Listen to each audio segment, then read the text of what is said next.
चीन और भारत के सैनिकों के बीच साल 2020 में लद्दाख के गलवान में हुई झड़प के बाद गतिरोध बना हुआ है।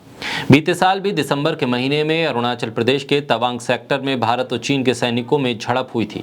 हाल ही में चीन के अरुणाचल प्रदेश के कई स्थानों के नाम बदलने की घटना सामने आई। इसका भारत ने विरोध किया।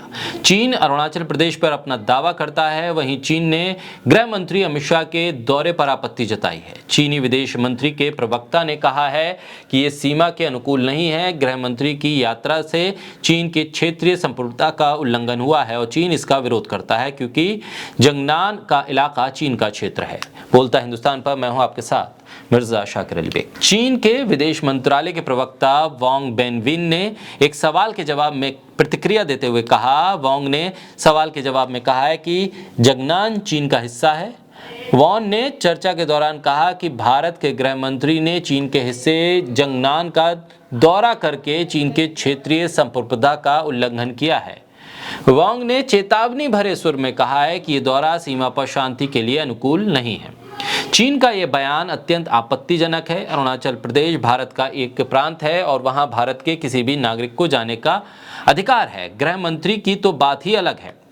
अरुणाचल को लेकर चीन अक्सर आक्रामक रहता है और अब इस आक्रामकता का कूटनीतिक जवाब तो भारत को देना ही होगा और भारत जवाब देगा भी। इससे पहले केंद्रीय गृह मंत्री अमित शाह असम के डिब्रूगढ़ पहुंचे। वहां सीएम हेमंत बिस्वा शर्मा ने उनका स्वागत किया। वहां से अमित शाह अरुणाचल प्रदेश गए, जहां वो भारत चीन सीमा से लगे एक गांव किबिथू में वाइब्रेंट विलेज प्रोग्राम की शुरुआत करेंगे।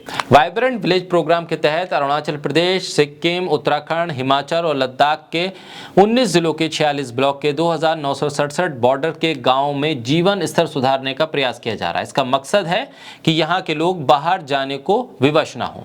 हाल ही में चीन और भारत के सैनिकों के बीच अरुणाचल प्रदेश के तवांग सेक्टर में फेस ऑफ की घटना हुई थी। इसके बाद दोनों देशों के बीच संबंध और भी ज्यादा तनावपूर्ण हो गए थे।